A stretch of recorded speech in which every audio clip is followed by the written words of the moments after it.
so ndumva icyo kibazo cyumvikane ngo hagarara imitwe ya politiki yego hagarara imitwe ya politiki kuko niyo mwatoye abanyarwanda bose iyo inyungu z'abaturage zigonganye n'inyungu z'ishyaka bigenda bite nk'ubu ndakubwira warumbaje ikibazo kijyanye n'iyo manda perezida yavuzeho y'imyaka 20 hari abantu batangiye kutwamagana kuvuga ngo mwabuze ibi mwakoze nayo ari ibintu turimo kuvuga bijyanye n'amategeko bamagana mwebwe muri parti bamwe barakaye cyane bandakariye ngewe ngo niki ngo nakoze ishano n'abasishano nakoze abaturage basanzwe bakwamagana abantu bakomeye nabo abantu bakomeye ntabwo ari kuvuga ngo n'abaturage basanzwe niyo bashobora kubwira umuyobozi mukuru nkanje Dr. Honorable bakambwira gutyo murakoza amahano ubwo se umuturage wundi yakuva gute nicyo vuga ngo uyu mucyo tugomba kukuraho ni ikintu gikomeye cyane kuko iyo atabaye peaceful transfer of power abaho imvuru ibari umutekano intambara n'ibindi bibi cyane ubwo twifuza ko Perezida Kagame yaduha kado akazarekanya ubutegetsi mu mahoro akakuraho uwo muvumo uri ku Rwanda. Reka tubashimire mwe mwese turi kumwe tujye kuganira kuri politiki. Nitwa Janvier Popote ariko mfite umutumirwa tugiye kuganira yitwa Dr. Frank Habineza ayobora ishyaka riharanira guteza imbere ibidukikije na demokarasi Democratic Green Party of Rwanda ariko akaba n'umudepite. Ejo bundi Perezida wa Repubulika yatangaje ko azongera kwiyamamaza ku buryo yayobora u Rwanda mu indi myaka 20 iri imbere. Mbere gato namwe mwari mwatangaje ko muri 2024 muziyamamaza. Statement ye mwayakiriye mute? Murakoze cyane. Navuga yuko statement ye yaratunguranye kubera ko igeragije n'itegeko nshinga ritugenderaho uko rimeze uko ryavuguwe kugeza ubu. Itegeko nshinga rimwemerera we kwiyamamaza indi myaka 10 iri imbere kuko uko ryavuguruwe ryamwemereye kwiyamamaza imyaka 7 izarangira 24 rikaba rimwemerera kuba yakwiyamamaza indi manda imwe y'imyaka 5 n'indi myaka 5 ubwo iyo bivuze imyaka 20 babinyuranyije n'itegeko urumva ko ni ibintu bitunganye cyane byadutangaje. Icyo bivuze nuko bisaba ko itegeko rizongera kuvugururwa itegeko nshinga niyo ndi kuvuga kandi ziriya ngingo zijyanye na manda ingingo y'ijana rimwe n'ubundi tuva kiri ijana na rimwe ziteganya yuko umuyobozi umwanya Perezida wa Repubulika atagomba kurenza manda 2 ndetse z'imyaka 5 nuvuga mu cyo gihe byari bibaye ikibazo gikomeye cyane kunya kusubira muri procedure twagiyemo muri 2015.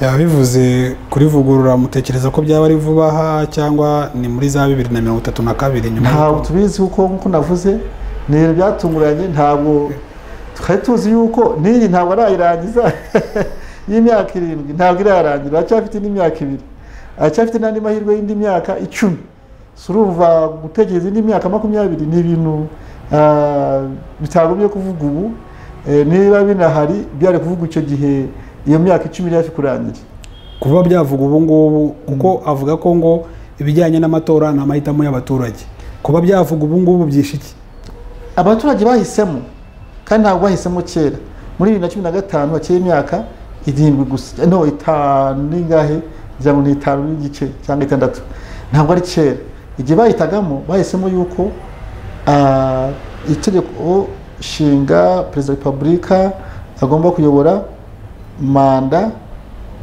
iyi y'imyaka 7 yo yari special yashiriweho we ko bamushakaga ariko twemwe nabizi ko tutabishakaga rwanyije tugera no mu rukiko rw'ikirenga turega leta niba mubyibuka twarareze ndetse twashikaje n'abaturage gutora oya mu gihe cya referendum yabaye icyo gihe mu kwa 12 muri 2015 ntawe tugeze tubishikira ariko kuko twemera itegeko nshinga abaturage barabitoye bamuhamyanda y'imyaka 7 bamwongera bavuga ko we ajaze n'undi we nawe yemerewe kwiyamamaza izindi manda 2 arizo myaka 10 ibyo nibyo abaturage bahisemo bitandukanye n'ibyo n'abaturage bigize babihitamo kuvuga ngo abaturage bakongera bakabisaba byabibaye ibintu bidasanzwe ariko abaturage uko babihisemo sinzi uko nigeze kumva ngo usinya niwe usinyura abaturage ibyo bahisemo bashobora guhitamo n'ibindi mu gihe kiri imbere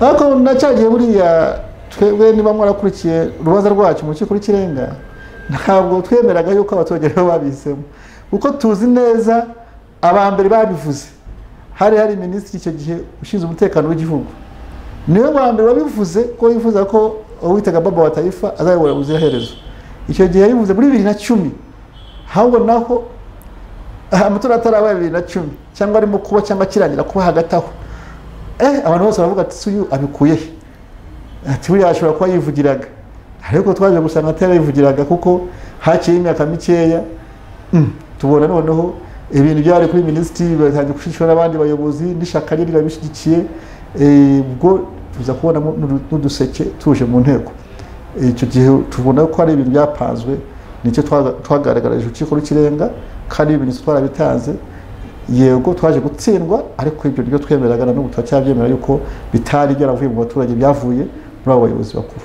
Sheikh Musa Fazil Harerimana yari minisitiri w'umutekano icyo gihe uti ntabwo ari abaturage ahubwo byari byarapanzwe ariko Musa Fazil ntabwo ashobora kuba yari yasomye ibihe neza akavuga ati wenda ugasanga nawe yarabyumvaga kimwe n'abo baturage baje gushyigikirana nawe nta wundi muntu wabipanze ahubwo nyine ari ko twabonye abaturage batwara ibiseke bavuga ko bibwirije kubitwara. Njyewe gusobanura ibyo twagaragaje mu rukiko rw'ikirenga biri documente byanditswe twavuze yuko atari abaturage babibwirije ndetse ko byakozwe n'abayobozi ndetse n'abayobozi b'inzego z'ibanze abaturage bamwe batubwiye yuko babahatiraga no kuza i Kigali kuvuga ngo baje gusaba ko bihinduka bamwe bakabizeza ko baba amatike barabona n'iki byose bamwe bajyaga hano i Kigali bakanabitubwira bakanabivuga no ku mugaragaro ari n'itegazamakuru babibwiraga icyo gihe niba mubyibuka nayo biri recorded ni ukuvuga ngo mu by'ukuri twayita ko yari operation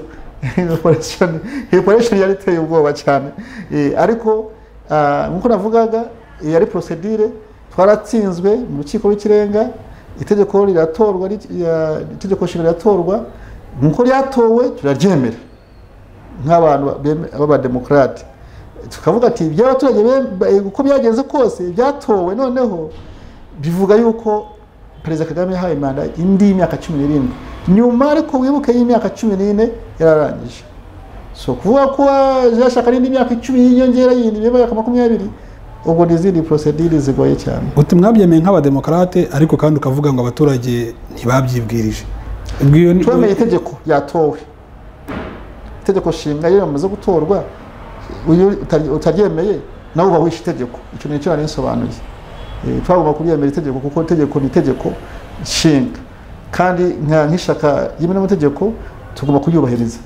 Uravuze ngo harimo ibyo tutishimiye ibyo twabigaragaje ko tutabyishimiye ibyo muri 2015 urabyita operation kandi ikigaragara ugendeye kuri statement y'umukuru w'igihugu n'ubundi impinduka zose zaba zizanyura mu baturage byaba bivuze ngo ninde operation iri imbere ntabwo nabimenye ibyo ubwo tubitega amaso turebe uko bimeze ariko icyo nakubwira nuko nk'ishaka ya demokarasi uko nyabidukikije mu Rwanda ntabwo tutazuka ku ntego yacu kubera ko intego yacu yo kubungabunga itegeko shinga ishingiye yuko cyane cyane kuri manda za Perezida wa Repubulika yuko bishyigikira umucyo w'amahoro n'umucyo ugurerekanya ubutegetsi mu mahoro cyo bita peaceful transfer of power.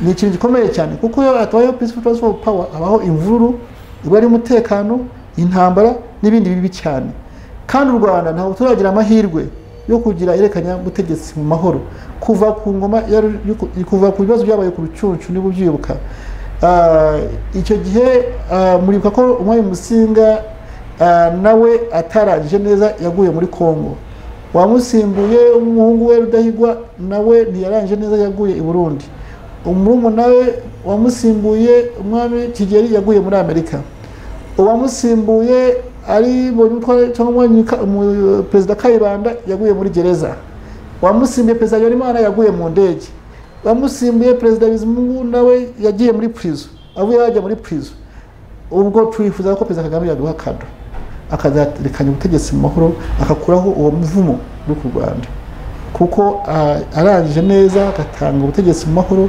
byabahinduye amateka icyo rwose nicyo tumwitezeho ariko bibaye kuvuga ngo ni ugukomeza kuyobora n'indi myaka icyizere tufite cy'uko twazagira ayo mahoro kigenda kigabanuka, kandi twebwe turi abanyamahoro dushyigikiye politiki y'amahoro, ariko hari abandi badashyigikiye iby'amahoro.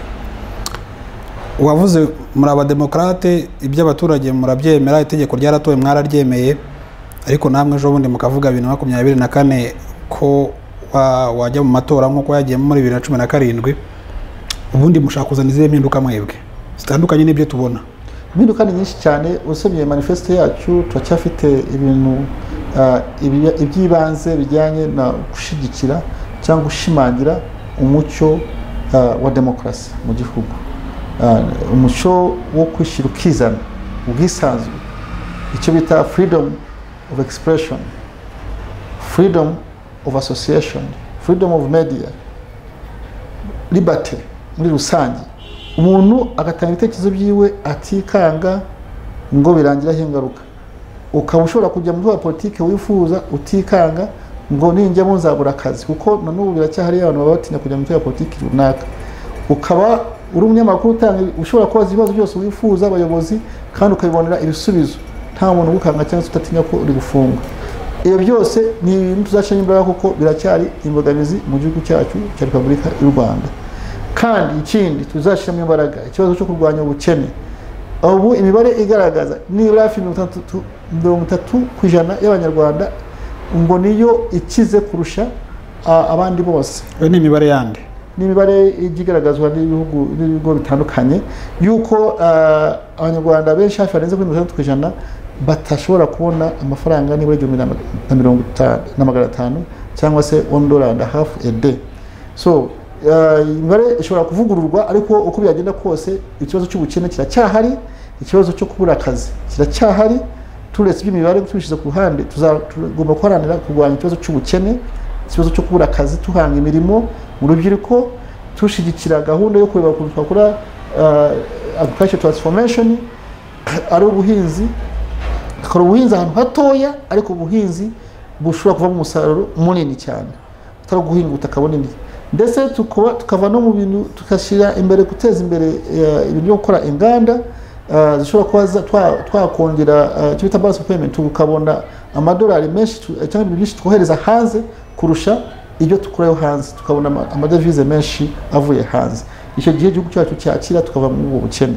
Ibyo byose birashoboka nubwo dufite ubutaka butoya. So dufite gahunda ndende zitandukanye, ari mu buhinzi n'ubworozi, ari n'umutekano. Turi gahunda yakishije cyane ku mutekano urambye, icyo bita paix durable cyangwa se umutekano urambye. Ni ukuvuga ngo tukaba atari umutekano gusa kuvuga ko imbunda zicecetse, ariko tukafite icyizere yuko tuzamara imyaka 100 nta ntwaro turwanya. Ibyo bivuga yuko tugomba gushyira imbaraga gukuraho imitwe yitwaje intwaro yose ku Rwanda, tucya mu nzira z'amahoro, z'ibiganiro, tufunguriza za demokarasi, kugira ngo umuntu wese yumve ko atagomba gufata intwaro kwica abene gihugu. Kandi noneho tukashyiramo imbaraga mu bubanyi n'amahanga n'ibihugu duturanye nabyo, foreign affairs, ku buryo igihugu cy'u Rwanda kiba igihugu kigenderana n'abandi abaturanyi. Ukumva utishisa kujya muri Kongo kugeza kuri munota, muzi ko n'abantu gusa bavuga ikinyarwanda muri Kongo gusa bakivuga gusa bahohoterwa. Ubu uruva umunyarwanda agiyeho byaba ari bindi cyane. Ese maze iminsi numva nuko n'abasaderi wacu muri Kongo ntibakimushaka. Urumva ibyo tugomba kubica burundu. Ubwo ntari ntanze urugero, mu minsi ishize murabizi ko byari bimeze ni Bugande ni Burundi. Ibi byose turifuza ko tuba turi igihugu kigenderana, gihahirana n'ibindi bihugu, twese twica tukiza tukajya ahandi. Ushaka kujya kubona akazi kakabona utikanga ikintu ikindi cyose. Ibyo bikaba rwose ubwo wa mutekano urambye, ya majyambere arambye tukaba twayageraho. Ibyo tuzabiharanira rwose igihe cyose. Reka tuvuge ku bintu bitatu muri ibyo byinshi uvuze, ibijyanye n'ubwisanzure mu gutanga ibitekerezo ukomojeho, ibijyanye n'ayo mahoro arambye, iyo mitwe yitwaje intwaro. Mu gutanga ibitekerezo dufite ingingo ya 38 itegeko nshinga yemerera abanyarwanda gutanga ibitekerezo mu bwisanzure. Tukagira wavuze no kwitangazamakuru, dufite itegeko ry'itangazamakuru rya 2013 naryo ryemerera abanyamakuru kugera ku uburyo itangazamakuru rigomba gukora, ndetse ryaje nakurikiranye n'itegeko ryo kubona amakuru naryo ryorohereza baba abanyamakuru baba abaturage basanzwe mu kubona amakuru. Hari n'amasezerano mpuzamahanga u Rwanda rwasinye ajyanye no kubona abantu kuvuga mu buryo bwisanzuye n'itangazamakuru gukora ritabangamiwe. Mwebwe murashaka ngo ko ibyo bintu bitezwa imbere kandi n'ubundi hari amategeko ahari yo kubiteza imbere. Ubwo mwaba mugiye kuzana iki kirenze icyo leta yakoze ishyiraho legal framework igaragara ifatika? Ari kuba amategeko ashobora kuba ariho aho ukabona nta mpinduka irimo kuba.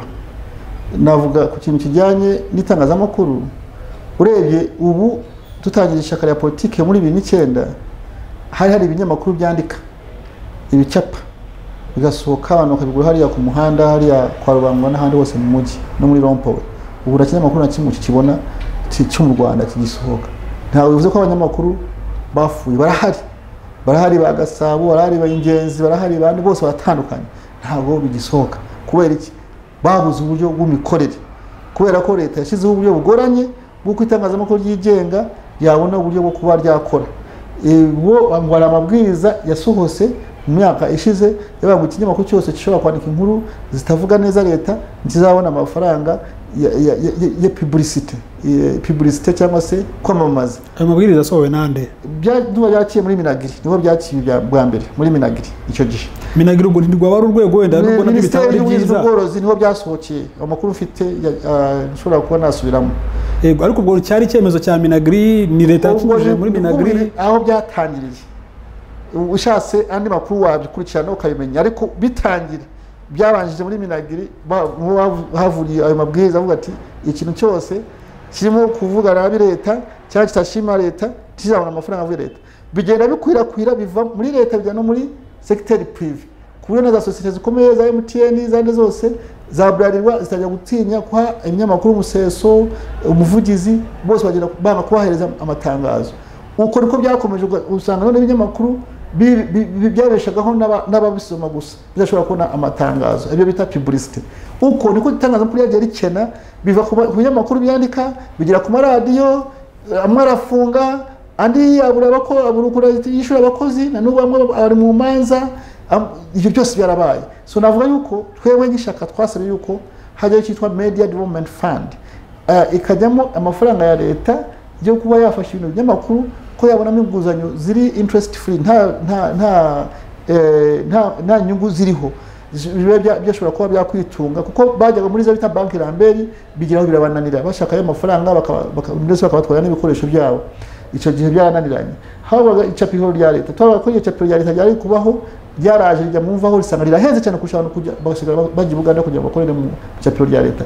So iki twavugaga nuko ritangazamakuru rya leta y'igihugu ari RBA naryo yabona 50% itangaza y'amatangazo yava muri leta, andi 50% akajya mutangaza makuru yigenga, bikafasha n'ibinyamakuru bigihanyanyaza amateleviziyo n'iki byose kuba byakora neza.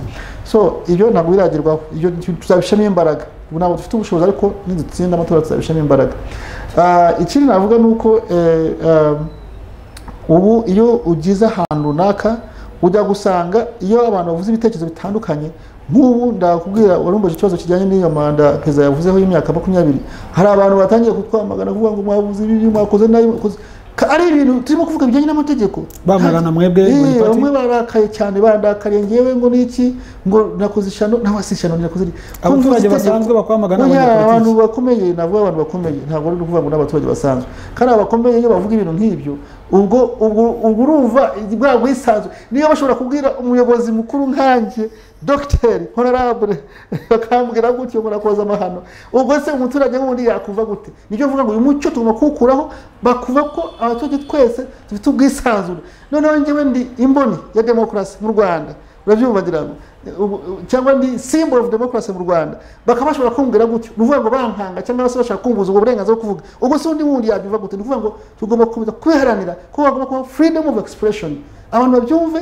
Niba Perezida Kagame avuze ibindi ashobora kuvuga ibindi bitandukanye n'ibyiwe kandi byemewe n'amategeko. Abo baguhamagara ufata ko ari ikosa ry'umuntu ku giti cye cyangwa ni system ari environment turimo y'abantu kumva yuko hari ibintu bitagombye kuvugwa. Iyo environment tugomba kuyikuraho, abantu bumva yuko turi mu gihugu kigenda ku mategeko, itegeko nshinga twemerera twese turi free. Ushobora kuba wemera ibi hari ibyo Perezida Kagame avuga nemera, hari n'ibindi yavuga ntakwemera, nawe ariyo navuga yakwemera, hari n'ibyo navuga nawe yavuga ati ibyo Frank yavuze ntabwo abyemeye. Ibyo ni ibintu bisanzwe kandi ntabwo byavuze ko yuko tuba twanganye. Oya, dushobora kuba nta kibazo dufitanye, urabyumva cyane, cyangwa tugomba kugirana nawe, ntabwo ugomba kwemera ibyo mubwiye byose cyangwa se guhakana ibyo mubwiye byose. Ntabwo bivuze ko tugomba kuba abanzi. Dr. Kuba perezida yavuga ngo gutya na gutya na gutya, wowe ntubyumve kimwe nawe, n'undi muntu nawe ntabyumve kimwe nawe, sinumva ari wa muco wa demokarasi wo kugira abantu bose bavuga. Ibyo nibyo ndimo gushaka. Ubibonyemo ikibazo ko banenze ibyo wavuze kandi nawe urimo kuvuga ibyo perezida yavuze. Ibyo barimo kuvuga ngo njye nakoze amakosa, nakoze amahano, nakoze iki byose, icyo gihe biba bigaragaje yuko batari kumva ko turi muri demokarasi. Kandi sindi gukeka ko ari perezida wabatumye kuvuga ibyo bintu nk'ibyo, ariko nyine ni wa muco ndi kuvuga ya culture. None iyo culture urumva nkawe uravuga uranenga kandi sibwo bitangiye kuva ishyaka ryanyu mwarishinga muri 2009 niba nibeshye ntagiye mutanenze nibyo tuye ko nshinga mwararinenze bajya kuhindura bajya kugira mu rukiko rw'ikirenga none ubu ngubu uri n'umudepite ntibyo babivuze ko systeme nka systeme yo ifunguye ku buryo abantu bavuga noneho ababwiye demokarasi akaba ari gutuma abantu ubasha kuvuga ukanenga ibyo perezida yavuze nabo bakakunenga n'undi muturage akaba ashobora kuba ati ndi inyuma ya Habineza cyangwa ndi inyuma buriya kunenga ntabwo ari kibi kunenga, ariko iyo unenze turumva dukoresha uburyo twahisemo politike yo gushyigikira umucyo w'amahoro, icyo bita non violence. Bivuga ngo ibyo twavuze tuba ntabwo tubyemera, ibyo perezida yavuze birakomeje, twazajya no kubirega mu rukiko rw'ikirenga. Ni inzira y'amahoro rwose, twatsinda cyangwa twatsindwa, ni inzira y'amahoro, urabyumva ngira ngo. Ariko iyo unavuze ngo wakoze amahano, wakoze iki, ni nkaho wakoze icyaha, urabyumva ngira ngo icyo gihe babirenze wa mucyo w'amahoro. Icyo nicyo navuga. Icyo nsaba ni iki, ntanze urugero, sinuvuze ko ariyo nifuza kutindaho cyane, natanga urugero yuko umucyo wa demokarasi, umucyo wo kwishukizana, umucyo wo gutanga ibitekerezo tugomba kuwushimangira. Urumva ibyo dushobora gushimangira cyane mbugaye ko hakirimo imbogamizi noneho ziri no gukorwa no kuri njyewe kandi ndi imboni, ndi sembori y'abanyarwanda bose muri demokarasi. Uvuze ku kijyanye mu kanya ikijyanye n'imitwe yitwaje intwaro, tugira umutwe witwa FDLR umaze imyaka myinshi muri Repubulika ya Demokarasi ya Kongo. Twumvise iby'abitwa P5 na FDLR ngira ngo bavuga ko irimo. Dufite n'indi mitwe tutajya kubarura amazina. Uravuga ngo icyo kibazo nacyo kigomba gukemurwa mu buryo bw'ibiganiro. 2013 umugabo weboraga Tanzania Jakaya Mrisho Kikwete yaravuze ngo u Rwanda rugomba kwicara ku meza y'ibiganiro mu nama yari yabereye Addis Ababa, akavuga ngo bagomba kuganira ibyakurikiye urabizi. Wowe ibiganiro ukeneye ni nk'ibyo Kikwete yasabaga cyangwa ni ibiganiro byaba bihuza nde nande, ni ibiganiro byakorwa mu ruhe rwego? Hari imitwe yitwaje intwaro itarakoze jenoside, sinzi niba uri kunyumva, itafite aho ihuriye n'ibyaha bya jenoside, twebwe twemera yuko iyo mitwe tugomba kuba twaganira nayo. Na za FLN bivuze imitwe yose itafite aho ihuriye n'ibyaha bya jenoside, yaba yitwaje intwaro cyangwa se ishaka kwitwaza intwaro, kumva inzira yo gukemura ibyo bibazo ni inzira y'amahoro. Indi yakoze ibyaha bya jenoside hari inzira zabyo zashyizweho na Nations Unies cyangwa se umuryango w'abibumbye bigomba gukemurirwamo. Ibyo nabyo byakomeza gukurikizwa kugira ngo nabyo byakemuka. Ndumva nicyo nasubiza ku kibazo warumbajije. Diplomasi y'u Rwanda twagiye tugira kuva muri za 90 kuva 9 kangahe mu rugamba rwo guhirika Mobutu, uko imyaka yagiye kurikirana nta leta nimwe muri Kongo itaragirana ikibazo n'u Rwanda. Habaye ibibazo hagati y'u Rwanda na Tanzania, hari ibibazo hagati y'u Rwanda na Uganda, hari ibibazo hagati y'u Rwanda n'u Burundi mu bihe bitandukanye, ariko hari umwuka wazaga n'ibitekerezo bivuga ngo u Rwanda rutera imbere kurusha ibindi bihugu, none abaturanyi baratwanga. Abandi bati ariko ku cy'u Rwanda rwo ruhora rufite ibibazo n'abantu baturanye. Ubwo nyine abandi bati u Rwanda nyine nuko rufite n'imiyoborere ihambaye abandi badafite, batugirira ishyari. Mwebwe muti turashaka ko ibyo bibazo tubikemura. Uhereye aho ngaho ubona nirihe pfundo rituma u Rwanda uyu munsi niba rudafitanye ikibazo n'iki gihugu ejo ruzaba rugifite usanga nyine buri gihe hari igihugu runaka kibanye nabi n'u Rwanda mu bihugu bituranye? Yuko twebwe nk'ishaka nari nivuze ko dukeneye kubona icyo gutanga umutekano urambye n'amahoro arambye, ndetse tukazavugurura politiki ijyanye n'ububanyi n'amahanga y'u Rwanda, ko tubona ko ishobora kuba ifitemo ikibazo, impamvu ibibazo bitajya birangira. So details zabyo z'iyo politiki yacu y'ububanyi n'amahanga tuzayibagezaho mu gihe cyayo gikwiye. ntabwo mwatubwira se muri make kuri ibyo bibazo tuzayibagezaho mu gihe cyayo gikwiye.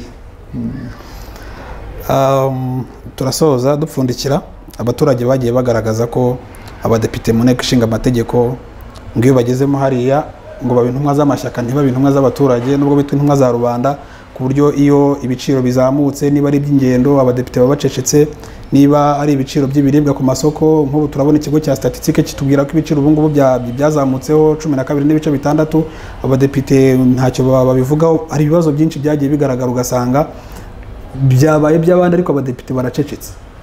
Namwe mwagezemo hari byinshi muvuga ko byakabaye bikosoka, mwe mubibona muti abantu bavuga bati intumwa za rubanda ntabwo ziduhagarariye neza muri iriya nteko? Ntabwo ari byo, ariko ndabanza mvuge uburyo bw'inteko, uburyo bw'amatora, kugira ngo ikintu cyo gisobanuke neza. Itegeko ry'u Rwanda rigenga amatora y'abadepite, ntabwo abantu batora umuntu ku giti cyiwe, ubundi n'abantu batora amashaka ya politiki. Imitwe ya politiki yamamaje kujya mu nteko ishinga amategeko yari imitwe ya politiki 5, ari umuryango FPR Inkotanyi, ari Green Party, ari PS Imberakuri, ari PSD, ari na PL. Imitwe 5 niyo yamamaje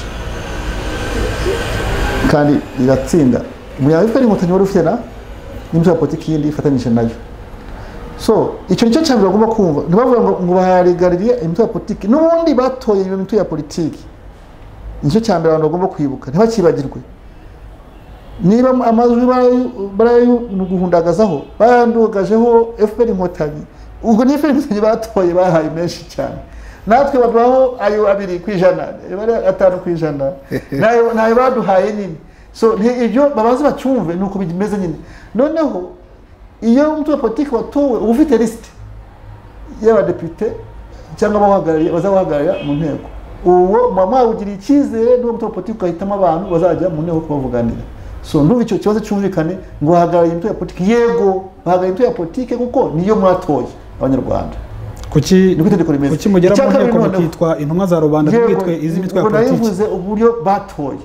Gusa itegeko ry'u Rwanda rivuga yuko iyo bamaze gutorwa ntabwo muhagarariye imitwe ya politiki yonyine, abo muhagarariye abanyarwanda bose, kuko yako tutafite icyo bita constituency. Bindi ba abantu bita n'uvano hanze ngo agahezo. Abantu urabyemeje ko kandi ubundi niko bimeze n'ubundi ko abantu bajyamo, abantu mu matora batora imitwe ya politiki. Ariko hakavuga ngo iyo utorwa mu mutwe wa politiki ariko wagera muri parliament ukaba uhagarariye inyungu z'abaturage bose, iyo inyungu z'abaturage zigonganye n'inyungu z'ishyaka bigenda bite? Nyine ubwo ndi kuvuga ibitegeko nuvuga ngo uba depute national cyangwa umudepite w'igihugu mu nteko y'u Rwanda ntabwo byemerewe kwambara amabara y'ishyaka. Mu bindi bihugu nk'Ubugande ushobora kugenda wambaye ibara ry'umutuku cyangwa iry'umuhondo cyangwa icyatsi kibisi mu nteko. Mu Rwanda ntabwo byemewe, kubera ko nubwo twaje dutowe nk'imitwe ya politiki, ariko tugeze mu nteko tuba tuhagarariye abanyarwanda bose muri rusange. Niyo mpamvu tutakoresha ibirango by'imitwe ya politiki mu nteko kugira ngo tugire bwa bumwe bw'abanyarwanda. Icyo nacyo gisobanuka. Noneho ibijyanye n'ibibazo bibazwa cyangwa bireba igihugu biba bitandukanye, tubivugaho. Nkatwe batowe tuciye muri Green Party ntabwo tujya tuseceka rwose, byinshi turabivuga, ibishobora gukemuka birakemuka kandi bimwe birakemutse. Hari bya gazi twavuze turi mu nteko, Premier Ministre yaje, Premier Ministre yizeza ko mu minsi 14 bazashyira ibiciro bishasha, bazagabana ibiciro bya gazi, barabikoze. Hari ibintu twavuze by'amazi, ibiciro byari byahanitse cyane, byarakosowe. Byinshi byatubigaragaza bikagenda bikosowa turi mu nteko. Hari ibijyanye uribuka igihe ibiciro by'amatagisi bya tagisi zari zazamutse n'amabisi mu mujyi wa Kigali, abaturage bameze nayo tukiva muri covid, muri lockdown ya mbere, muri mu rugo ya mbere. Murabizi ko twagurutse naragurutse njya kutangaza amakuru za radio DC ahantu hose mu mbuga nkoranyambaga, ndetse njya no mu nteko nabivugiyemo. Nyuma yaho byarakoretse biravugurwa, Premier Ministre arabivugura, yewe byarangiye na Deje Warura bamukuyeho. Ibyo nayo nabisabye, niba ubyibuka naravuze ko niba bimunaniye bamukureho, kandi nayo byarakozwe. So nta mwavuga ngo abadepite ntidukora, byinshi birakorwa, ariko mwibuka nyine nka Green Party abaturage mwayihaye amajwi 2 gusa, none ubwo amajwi nayo nyine mu wikina abasaba mu gutaha muzayongera amajwi murebe ko bitayongera ayo muhaye abandi natwe mutwongere murebe ko bitakemuka kurushaho ndumva icyo navuga nta kindi iyo systeme se warukomojeho yo kuba abantu batora amashyaka aho gutora individu nk'abantu ubona bikiri ngombwa uyu munsi ko u Rwanda kuko ngira ngo bajya gushyira iyi systeme basobanuraga ngo kurwanya ngironda karere biki ubona bikiri ngombwa ko abanyarwanda bajya mu byumba by'amatora bari gutora amashyaka ya politiki batarimo gutora abadepite nka individu navuga yuko ibijyanye n'amatora twabivuze kuko njya mbona nko mu bihugu nka za Tanzania ukabona niba ari umudepite agiye ahagarariye agace wenda kitwa Mikumi undi ugasanga ni wa Mbeya mjini ugasanga niyo avuga muri parliament iteka barimo kureba bya bibazo bibangamiye ba baturage bihariye bamutumye hano mu Rwanda nyine umudepite ageramo akajya avuga niba ari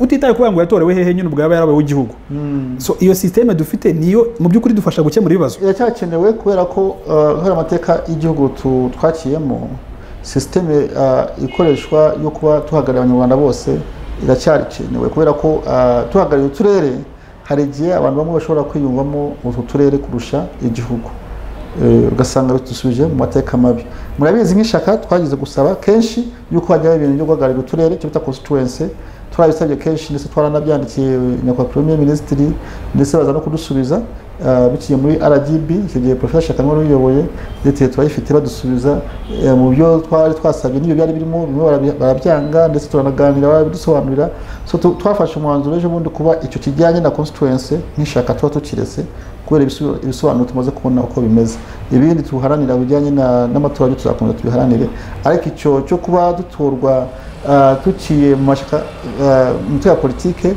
n'ahandi birabana bari mu Rwanda gusa no mu bihugu bya Sweden mu Swiss birakorwa rwose no mu Budage n'ubu naho bafitanye ama list abandi baravanga bakabaho liste y'ishaka ariko ukaba ufite naho wavuye nabo bakakongera n'andi majwi yandi ariko ukwishaka ryateganyije akandi babo bakaba batorwa so ndumva ntabwo ari umwihariko w'u Rwanda ari n'ahandi biba kandi kuza kuri umuntu utaracyatanga umusaruro cyane cyane biciye mu cyakintu bita proportional representation atari bya bindi politike ya fast track cyangwa se when takes it to all ya indi yo mu Bwongereza watsinda twara byose so iyi tufite nuko uko mugenda mubona amajwi yatandukanye mwese cyangwa nuko wabonye yanga 5% ishaka bikaba yakwinjira mu nteko gusa twasabye yuko nayo yagabanuka akaba 3% kuko twasanze umubare washingiragaho 5% muri 2003 bakora itegeko nshinga icyo gihe abatora bari miliyoni 4 gusa ubu bamaze kuba miliyoni 8 na population yari yongereza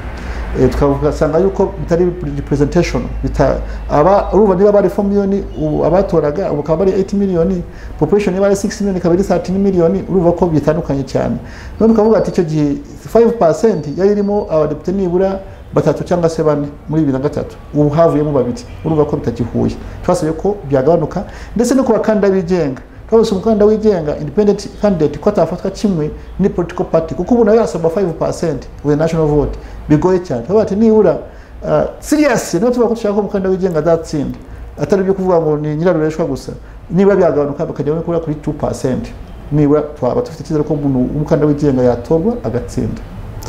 Arakoze cyane Dr Frank Habineza umuyobozi w'ishyaka riharanira demokarasi n'ibidukikije ndetse ukaba n'umudepite mu nteko ishinga amategeko y'u Rwanda.